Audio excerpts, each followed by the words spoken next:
So we have to discuss two more sections actually. It's still under test of significance. Right? So in the last class we discussed test of significance for the mean. So I will recap what we did and then come to the next two chapters sections. Okay. So as I mentioned in the last class, test of significance is very closely related to test of hypothesis. One main difference is that in test of significance, mainly there is only one statement that is usually called the null hypothesis. And there is no talk about alternative usually when you talk about test of significance.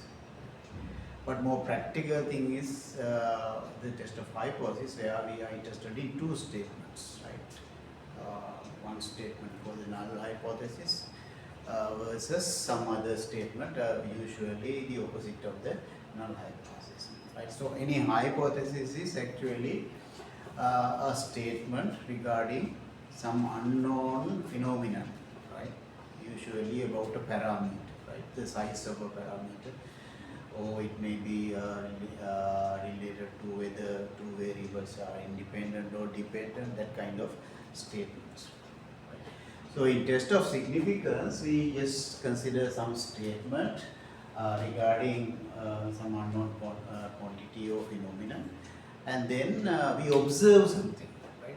We have data, right? So as a statement, we have data. What we do is we look at whether these data could have arisen under if this statement was correct. Right? If the statement was correct, how likely for us to have this kind of data? That's what we ask for. Right? So in other words, we find out what is the probability of observing this kind of data if the statement was correct. Right? So we can calculate that usually theoretically, and then if we find out a small probability, right, that means if that particular statement is correct, happening something like what we have already observed is very unlikely. If probability small means, so very unlikely thing has happened under the statement. So then what we do is, if the statement is true, these data are unlikely. But we have observed that data in one experiment. So therefore our argument is then, the statement may be wrong. The statement may be wrong. If the statement was correct, these kind of data are very unlikely. But we have observed that data now.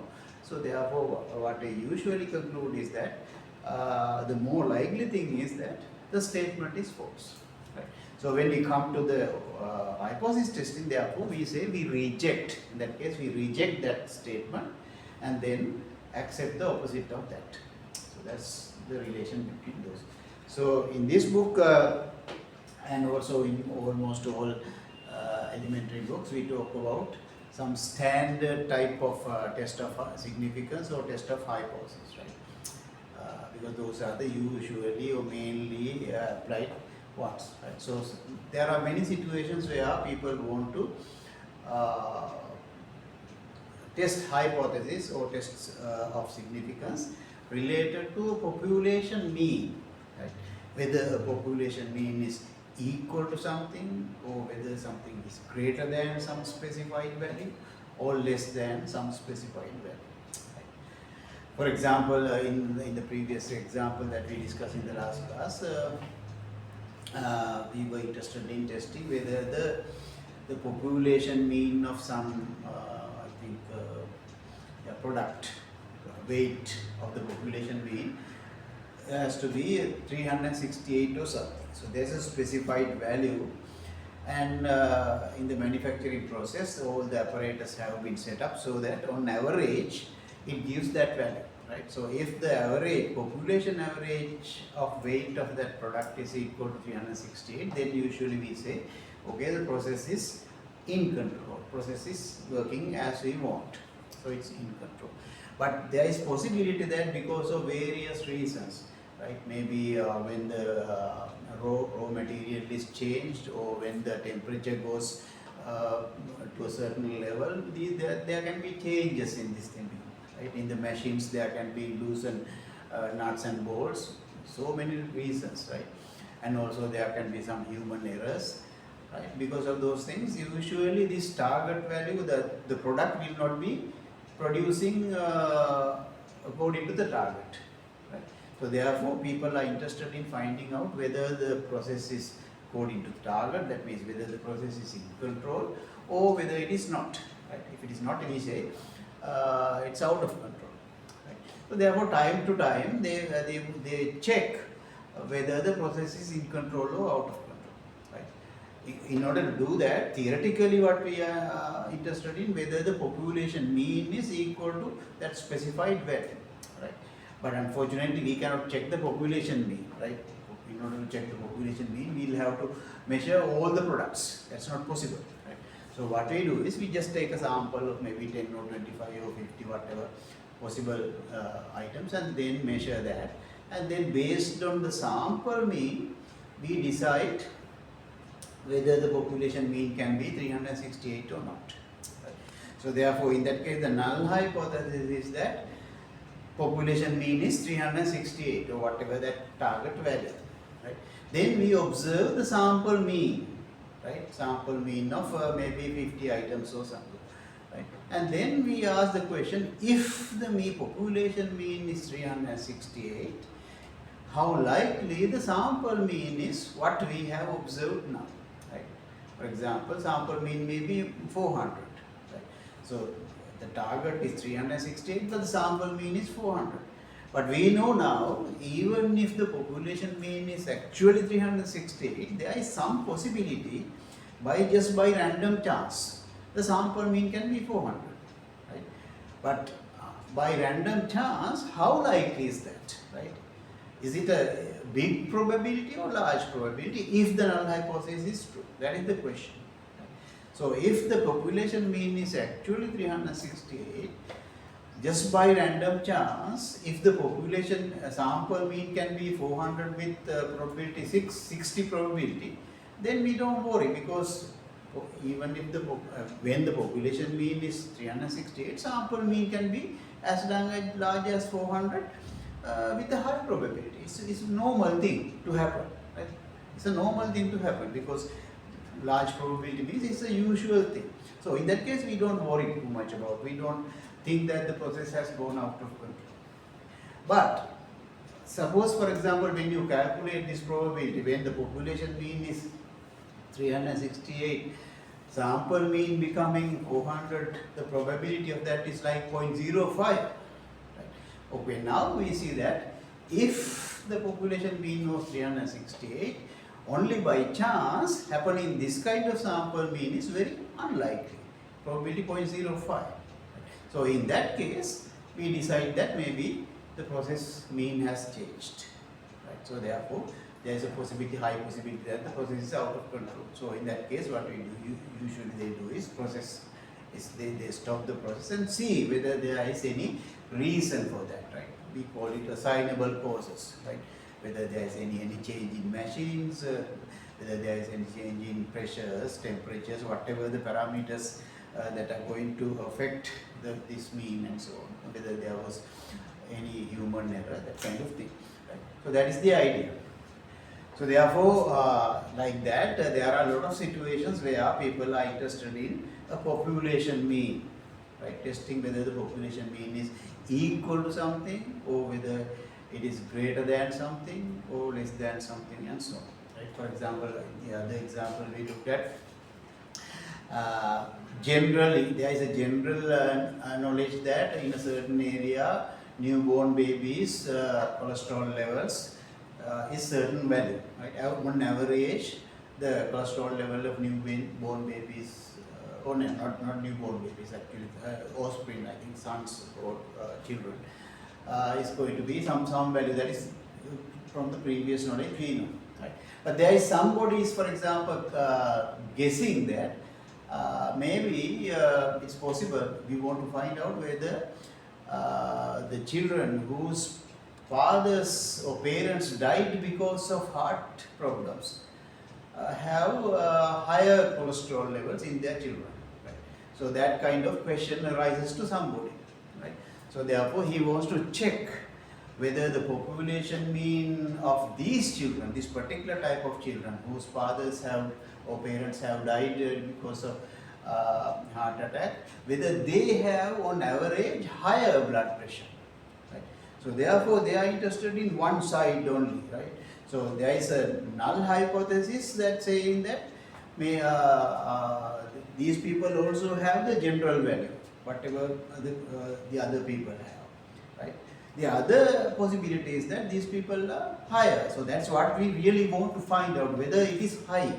Right? So that's what we call the research hypothesis. Whether the population mean of these particular people is higher than whatever the general people's average. So therefore alternative hypothesis becomes, for example, if we denote the actual mean of these people's cholesterol level by mu, so null hypothesis says mu is equal to whatever the general people's cholesterol. Alternative hypothesis says for these people mu is greater than that value. So therefore one-sided alternative. Right? In the previous one we have mu equal to 368, and the other one says mu is not equal to 368. So that is called two-sided alternative. Right? If we don't want it to be larger than 368 or less than 360. We want it to be on the target. So in that case, alternative hypothesis is two-sided. Null hypothesis is just one statement, but yeah, alternative is the two-sided. So like that, in depending on different situations, null hypothesis and alternative hypothesis can be different. So therefore, in general, I'll go a little bit beyond the book. I will just talk about in general. So there can be, as far as the population means are concerned, right? Suppose we will consider hypothesis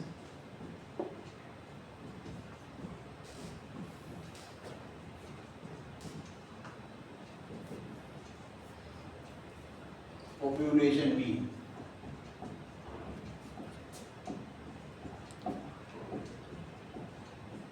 We will denote population mean by mu. Right?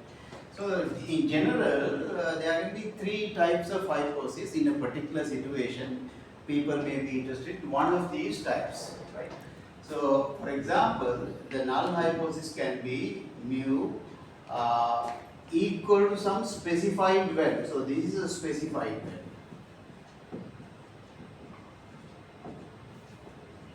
Like 368. That's I denote by mu not because I'm talking generally. Versus alternative hypothesis can be mu not equal to that value. So in this case, this kind of hypothesis where we have expressed the parameter value specifically, that's called a simple hypothesis. This kind of hypothesis is called a simple hypothesis. And this kind of one where mu can be anything other than mu naught, right? There is no particular value specified. So that is called a composite hypothesis.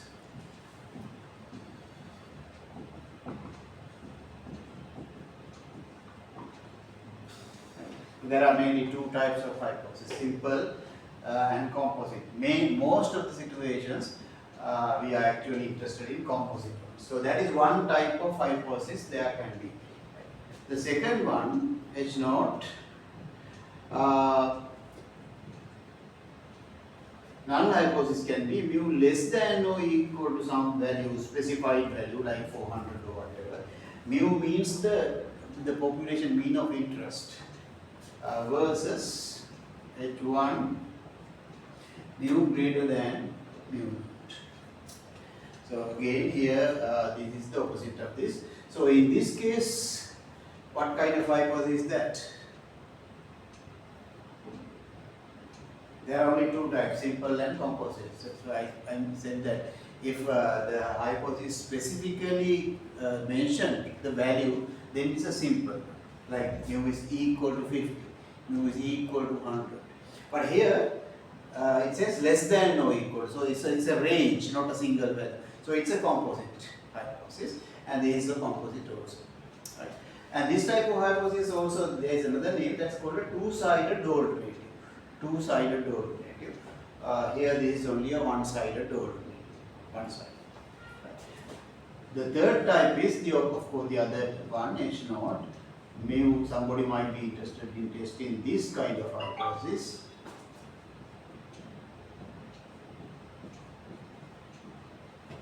So these are the three types of hypotheses that one can be interested in regarding a single population mean, single population. Now, in most of the elementary books, this hypothesis is usually written as mu is equal to naught. That's how they write it. There is a reason for that. This is also written as mu equal to naught. So, in most of the elementary books, they write down hypothesis like this. Null hypothesis mu is equal to something, alternative can be like this.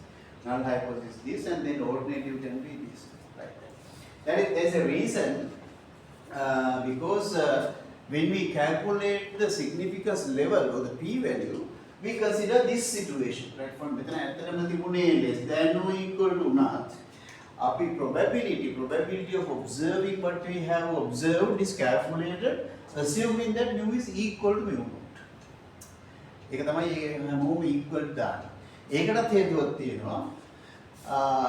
In the last class I told you that we usually concentrate on type 1 error. There are two types of errors that is possible in hypothesis testing.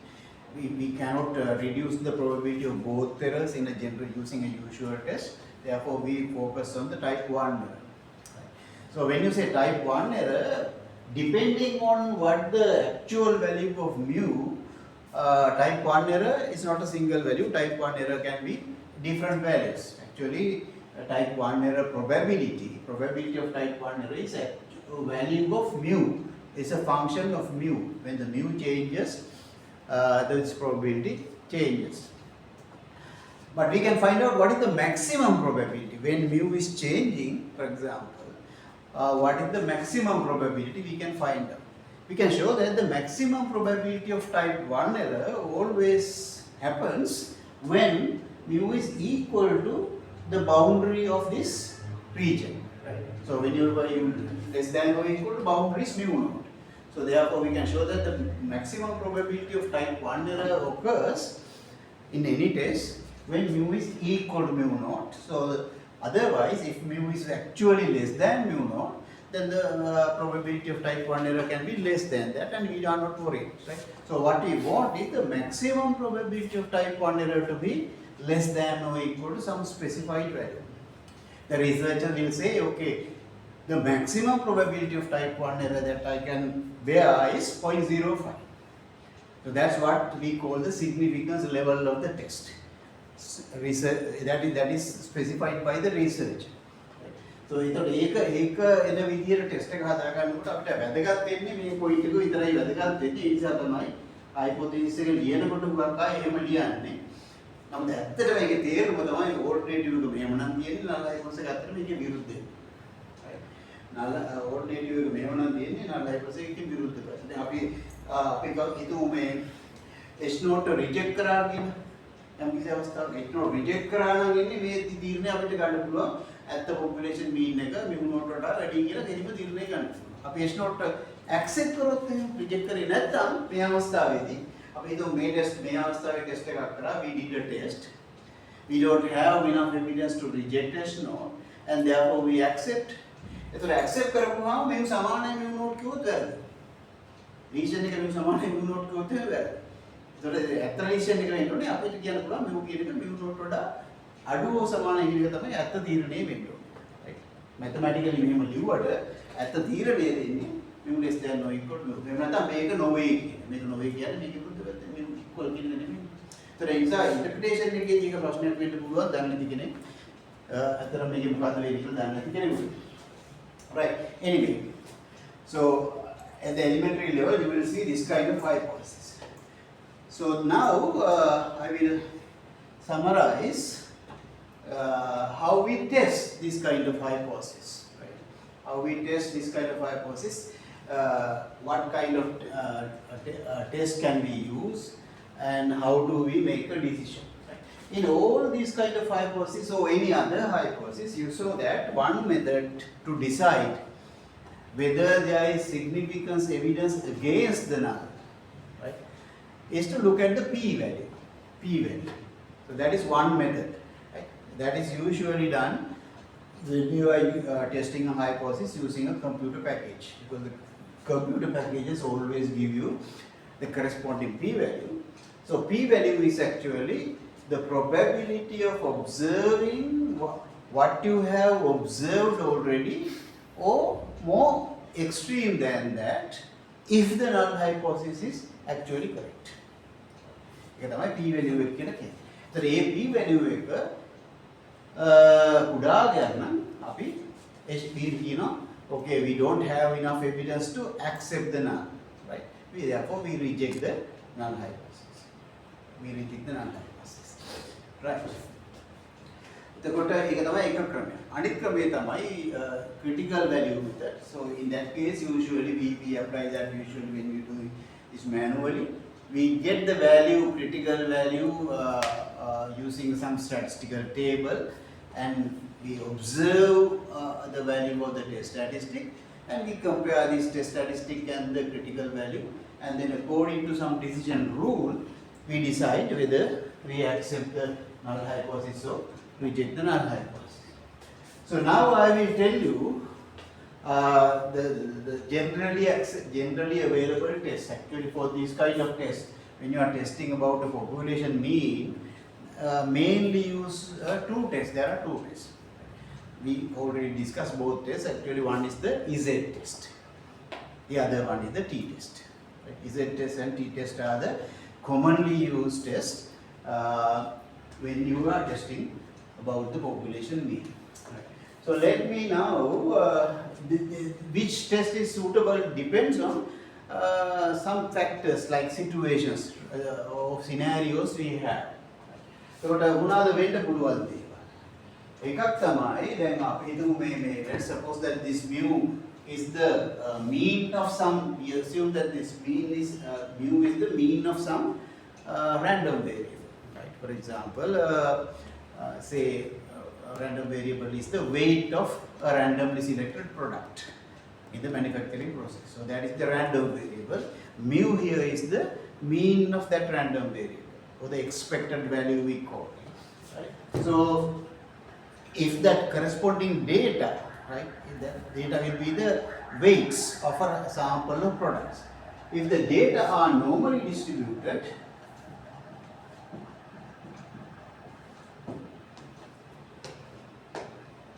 and if the population variance is known,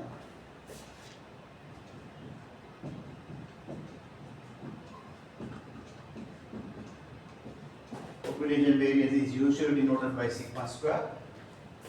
If the population variance is known, then we can use the Z test, right?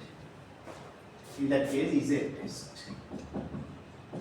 But this is a very rare situation. Usually, we don't know population. The population quantity is unknown usually, right? So therefore, this theoretically we can discuss it, and very rarely there can be situation there, even though we actually don't know the population variance, we have some good estimate of that using the previous data from a large data set. So in that case, we will consider it as the actual value, and then we can apply the Z test. The other situation, now in this case, sample size doesn't matter whether you have sample size 5 or 100, still you can apply the Z test. Sample size doesn't matter in that case. The second situation is data are normal, population variance is unknown.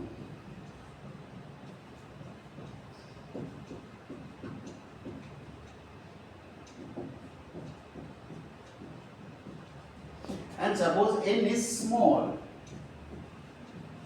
We don't have a large sample, we have a rather small sample, less than 30 or so. Right? So if you have this kind of situation, when you are testing any of these hypotheses, we use t-test. test. I'll tell you what it is later. So that is the second situation. The third situation is you can consider data, we don't know the distribution. I'll say data are non-normal. No, when you say non-normal, it can be we know that it is not normal, it is skewed, or we don't know anything about the distribution. That's also in that we consider under this. Data are non-normal or the distribution is unknown.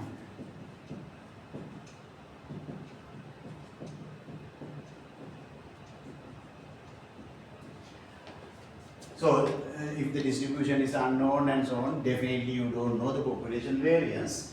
But in order, in this case, if you have, you can apply the standard test only if you have a large sample. If you have a large sample, n is large. In that case, again you can use Z test. Right. So, if the data are non-normal and if n is small, then we don't have a standard test. In that case, we will have to do something else. Maybe sometimes people apply. These all are called parametric tests. These are parametric tests.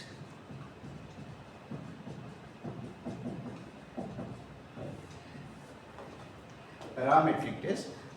So usually people will, in the otherwise, people will do something called non-parametric test, where there is no requirement to assume about the distribution of the data. මෙතනදී වෙන්නේ data වල ව්‍යාප්තිය දන්නේ නැති වුණත්, even though you don't know the distribution of the data, here this in this case this Z test involved X bar, sample mean is involved. Sample, we know the distribution of the sample mean if n is large. According to central limit theorem, we know X bar is approximately normal. ඒක පාවිච්චි කරලා අපිට test statistic එකේ ව්‍යාප්තිය හොයාගන්න පුළුවන්. ඒකට නමුත් මෙතන small sample එකක් නම් තියෙන. ඒතර X bar normal වෙන්නේ නැහැ. එතකොට අපි දන්නේ නැහැ මොකද්ද ව්‍යාප්තිය කියලා test statistic එකේ. එතකොට අපිට p value එක හොයන්න බෑ සාමාන්‍ය විදිහට. ඒ වෙලාවට non parametric test තමයි පාවිච්චි කරන්නේ. So non parametric tests are not available in your book, therefore I will not discuss it. Okay, so anyway,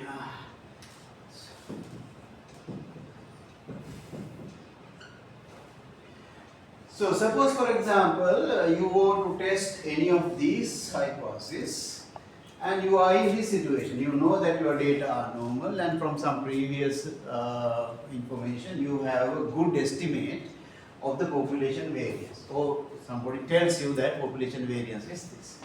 So in that case you use the Z test. Let me write down here. Huh? You can use that? Yeah. Okay. So in that case, Z test, right? Any statistical test has two components. That is, you have a test statistic, right? A test statistic.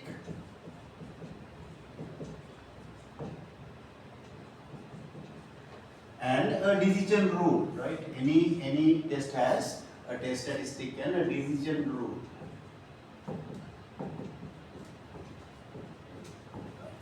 So in the Z test statistic is usually denoted by Z, that is equal to X bar, the sample mean of your data, minus whatever the hypothesized value here. This is a specified value, we know that value. So that value here divided by sigma over root 10. So this is actually the standard error of X bar. So that's what you have in the book, observed minus expected divided by SE, right, in the book. Right. So in this case specifically observed, what we observe with the sample V. So sample V, this is what you expect to be expected value of X bar if H naught is true under the null hypothesis. Expected observed minus expected divided by SE. That's the formula given in the book. Right? So observed what? We are observing in this case one particular quantity X bar. the expected value of x bar if h naught is true. That is what you know. So this is what we calculate. Right. And the decision rule depends on the hypothesis. If you are testing this hypothesis, decision rule is 1. If you are using this versus this, then decision rule is a different one. If you are testing this, decision rule is this. So according to if you are testing the first one, decision rule is like this: reject h naught if z absolute z value. When you calculate this thing, this can be positive or negative depending on these two values. If absolute z is greater than z alpha over 2, that is the usual way of denoting it. මෙතනදී මේ z කියන්නේ this observed value here. This value is coming from a z table, right? මෙතන alpha කියලා කියන්නේ alpha is the significance level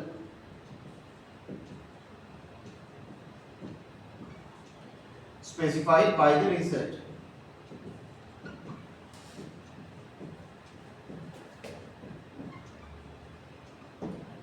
So as researcher, we have to, if you are usually a statistician and if a client comes to you, you have to explain the problem and say, okay, ask the question, what is the maximum probability of type 1 error you can bear?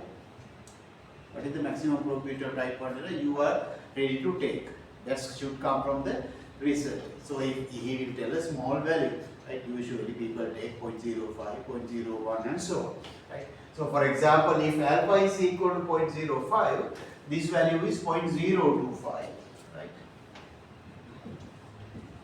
Example, if alpha is equal to 0.05, alpha over 2 is 0.025. So then this whole thing is this is the notation, is at 0.025 කියන්නේ මොකද්ද? Standard normal table එකේ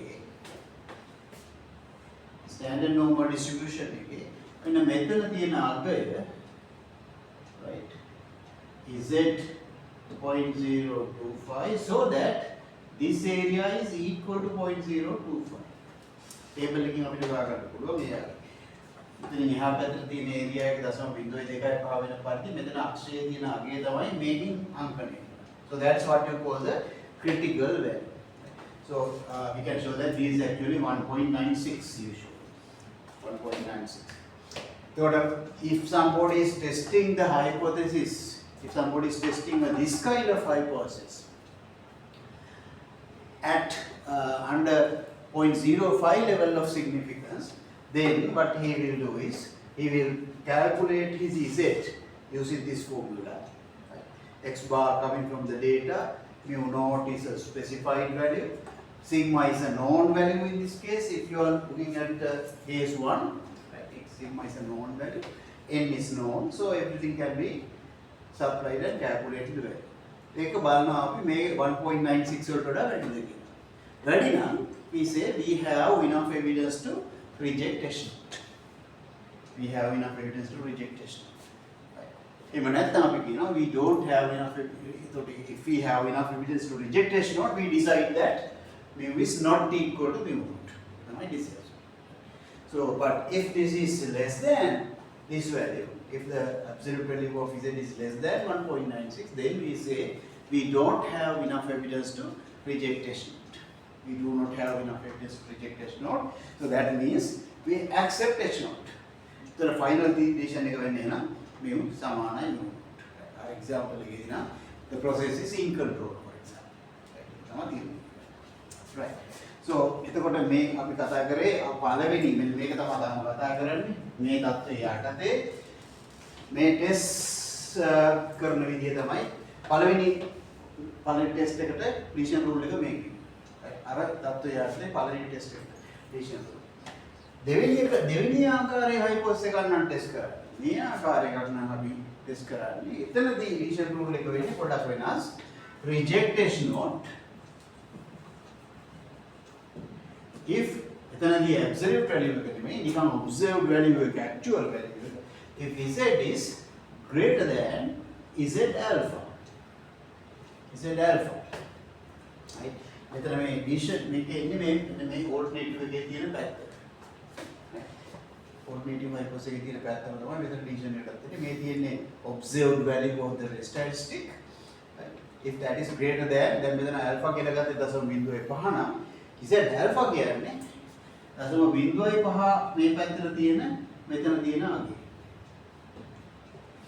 එතන මේක පොඩක් ලොකුව ගත්තට මේක 1.6 ලොකු කියන්නේ area එක ලොකුයි 1.645. ඒ තමයි table එක බලනකොට එන්නේ 1.645. If somebody is testing this kind of hypothesis, when you have this kind of situation, you are applying this decision rule. Reject test note if Z greater than Z alpha, then you get 1.645. So may आगे make it ready now reject करना है we say we don't have enough evidence to reject test.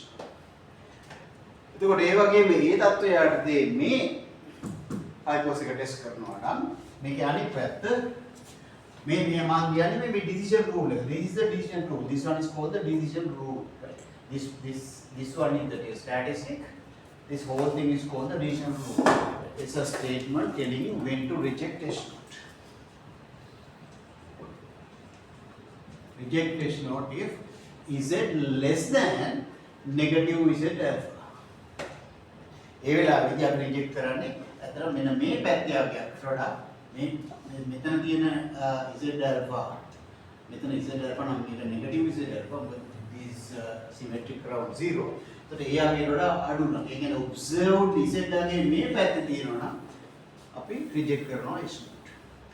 අර අවස්ථාවේදී ඉස්සෙල්ලා අවස්ථාවේදී observed Z ආගේ මෙහෙ තියෙනවා නම් රිජෙක්ට්. ඒකට හේතුව තමයි when S note is true then දෙවෙනි අවස්ථාව ගත්තොත් when S note is true large values of Z are very unlikely. Large values of Z are unlikely. Therefore, if you get a value in this region, we reject S note. So that is how you test these three hypotheses.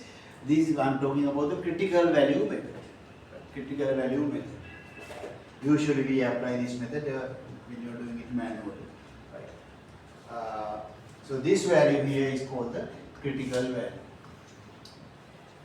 Or you can always use the p-value method. The p-value will be given by the computer. The p-value එක කියන්නේ මොකද්ද ඔය අවස්ථාවවලදී බලමු p-value එක කොහොමද ඕනනම් මෙතනදී නම් අපිට z වල ව්‍යාප්තිය අපි දන්න නිසා කියන්නේ standard normal z S0 සත්‍ය වෙලාවට මේකට තියෙන්නේ standard normal. ඒත් ඒ වෙලාවට අපිට උනම් p-value එක ඇත්තටම calculate කරන්න පුළුවන් මෙතනදී. ඒ බලමු p-value එක කොහොමද අපි හොයන්නේ කියලා. අපි මේ වගේ ටෙස්ට් එකක් නම් කරන්නේ මේ වගේ මේ hypothesis එක නම් අපි හිතමු අපි z calculate කරපුවාම අපි හිතමු අපිට ආවා කියලා මේ z සමානයි 1.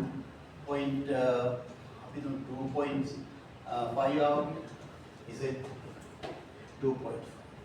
ඒතකොට දැන් අපි මොකද්ද ගන්නේ p value එක හොයනවා කියන්නේ මෙන්න මෙතන දැන් 2.5 මෙතන 1 2 3 අපි දන්නවා standard normal distribution එක almost all is between -3 and +3. 99.7 of the standard normal distribution is between -3 and +3. So 1 2 3 the 2.5 is here.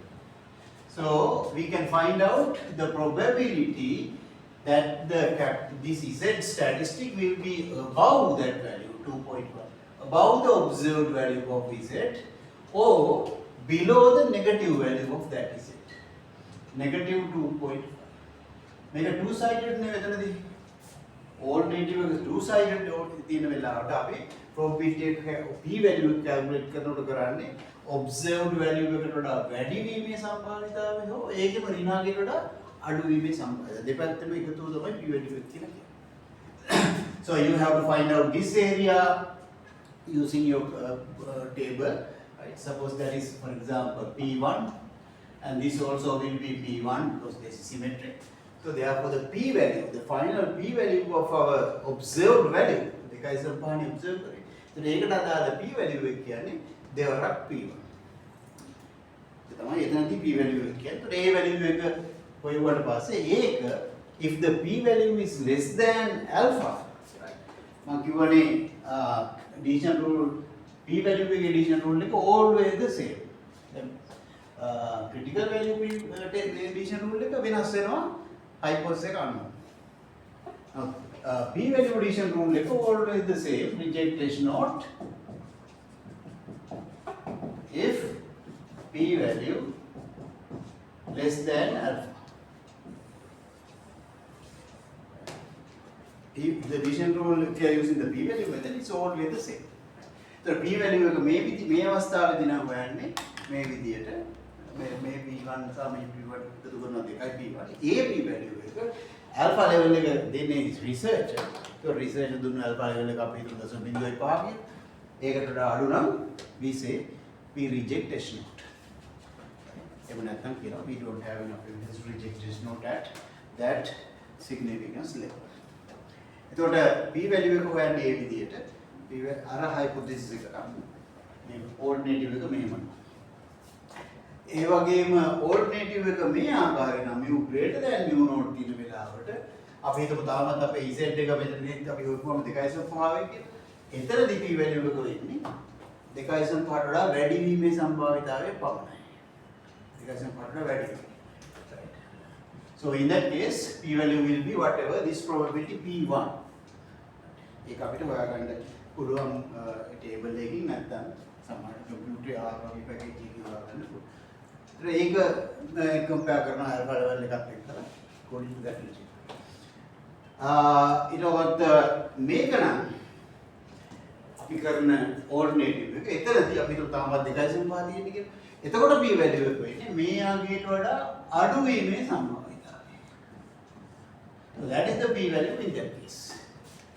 Right? If you are testing this hypothesis versus this, then the p value will be the probability that capital Z, that is set statistic, is less than whatever you have observed.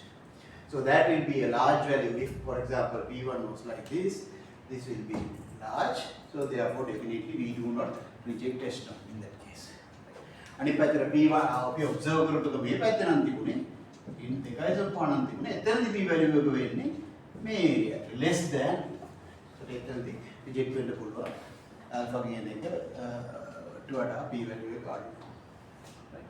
So that's how carry out these three tests if we have this scenario. Right, you can assume that reasonably assume that the data are normal, or maybe you know that data are normal. Population variance is known for somehow, right? So in that case, that's more theoretical, but rarely can be practical. The second one is the more practical one. Second and third one. Second one, right? For example, you know from previous information, or there's reason to think that the data are normally distributed approximately.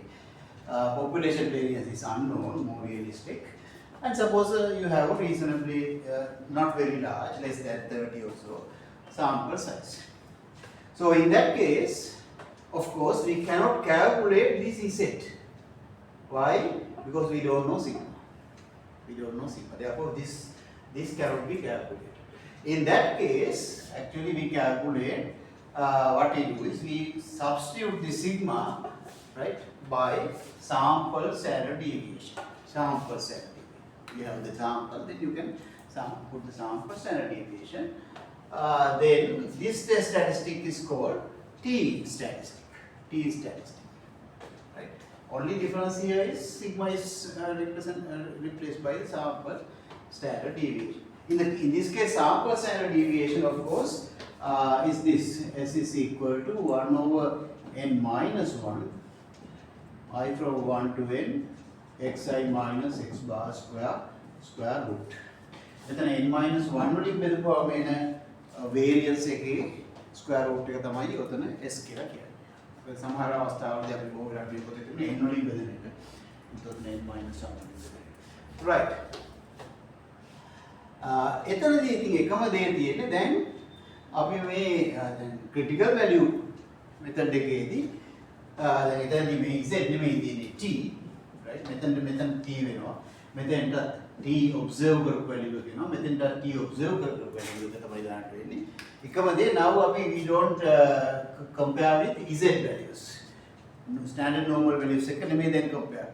Ethadhi we compare T values. Values coming from something called the T distribution. T distribution values compare. So as I mentioned, as far as T distribution is concerned, there are large number of T distributions. Right? Each T distribution has something called the degree of freedom. Right?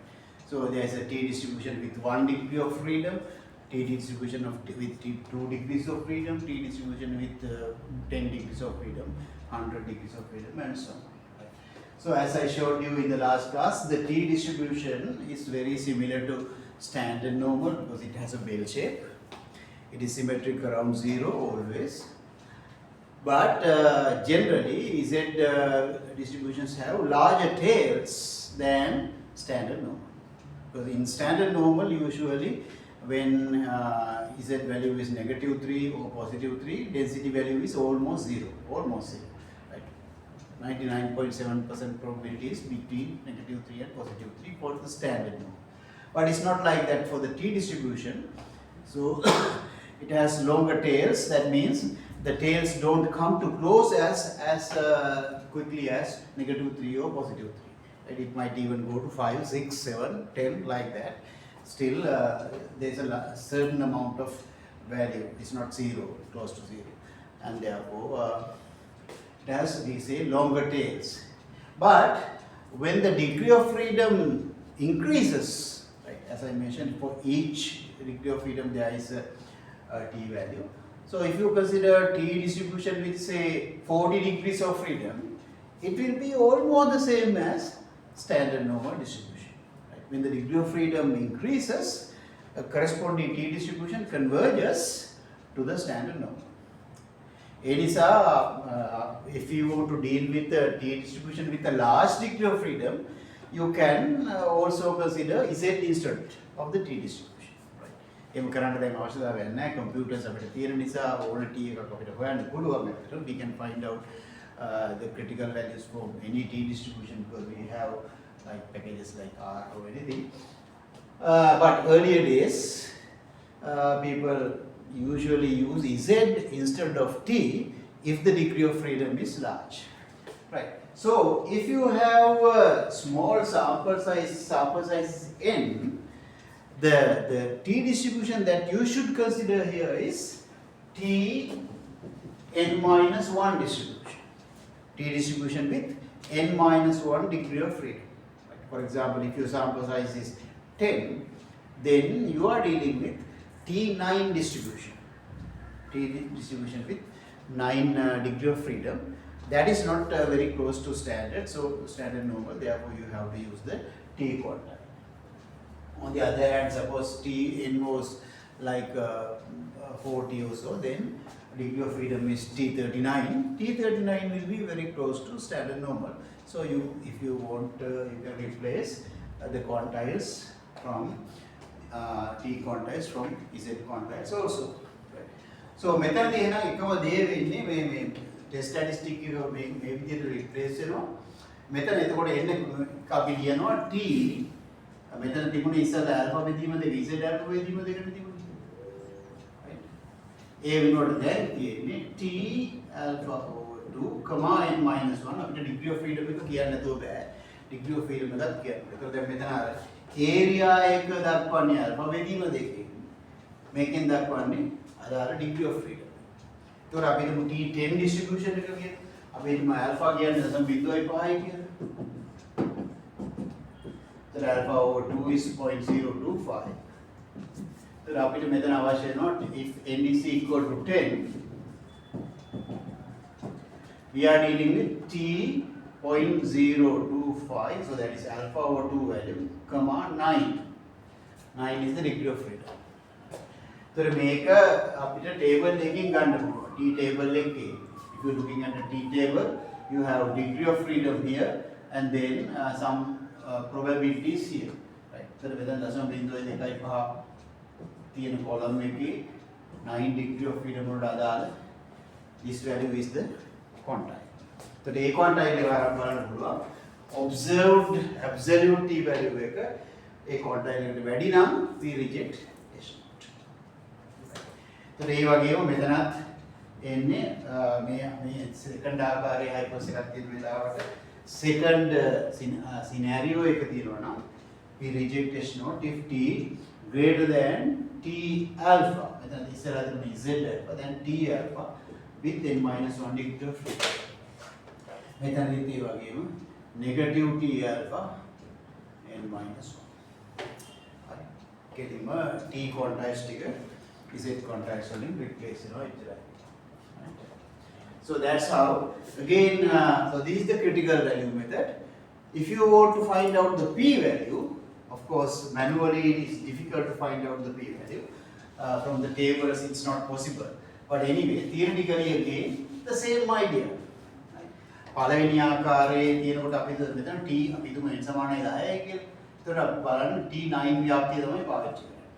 p value එක හොයන්නත් පාවිච්චි කරන්නේ t9 ව්‍යාප්තිය. අපි තුම 2.5යි අපේ මේ ආකේ කියලා 2.5 නම්. එතකොට මේ t9 ව්‍යාප්තිය බලන්න ඕනේ. පළවෙනි ආකාරයේ hypothesis ගන්න තියෙන්නේ alternative two-sided. So you have to look at get the total of both areas 2.5 negative here. So this area plus this area is equal to the p value. Again t ව්‍යාප්තිය. ඒක අපිට බොහෝ වෙලාවට මේ area එක manually හොයාගන්න බෑ. ඒක computer එකෙන් පාවිච්චි කරලා තමයි හොයන්න වෙන්නේ. Now the AP value හෙව්වට පස්සේ if that value is less than whatever your alpha, researchers alpha, then you reject S naught. You apply this decision rule. ඒ වගේම මෙතනදී මේ ආකාරයේ second ආකාරයේ hypothesis ගන්න if you are testing that kind of hypothesis and if your observed value of t is 2.5, now your p value is only this area, only that area. So if that p value is less than alpha, you reject S naught. If you are testing this kind of hypothesis, if your p actual observed value is 2.5, now your p value will be this whole area less than observed. So that's how you calculate the p value. Right. And then the last scenario, that's again a more very practical situation. A lot of situations we don't know the distribution of the data, or we know that it is not normal, skewed, but still we want to test about the population mean for some reason. So then, if you have a large enough sample, you can use the Z test. Right? So when you are using the Z test, it's exactly the same as the first situation that I used here. Test statistic is Z, that is x bar minus mu naught divided by එතනදී sigma දාන්නේ නැහැ, S තමයි දාන්නේ. මේ test statistic එක තමයි එන්නේ. Where is this? X bar minus mu naught S over root n තමයි ඉතින්. හැබැයි මේ S අපිට ගන්න පුළුවන් at the sigma විදියට මොකද sample is large. Right? S is coming from a very large sample. So in that case we assume that this S, even though it is actually the sample variance, we consider it as the true value of sigma. Right? And therefore actually in this case the Z the test statistic we denote by Z. It's approximately normal, not exactly normal. Right? In the first case, Z statistic has exactly a normal distribution. In the second case, T statistic has exactly a T distribution. In the third case, Z statistic has an approximately normal distribution. So, but still the method is the same. So, addition rule එක අර Z මුලදී තිබිච්ච Z ආකාරයටමයි යන්නේ. So, ඔය විදිහ තමයි ඔක තමයි generally if you are interested in testing about the population mean, that's how you test. Your hypothesis can be one of these three situations. Your practical scenario can be, for example, these three, or another one in that case, you'll have to carry out some non-parametric test. Right? So this is how you do the testing.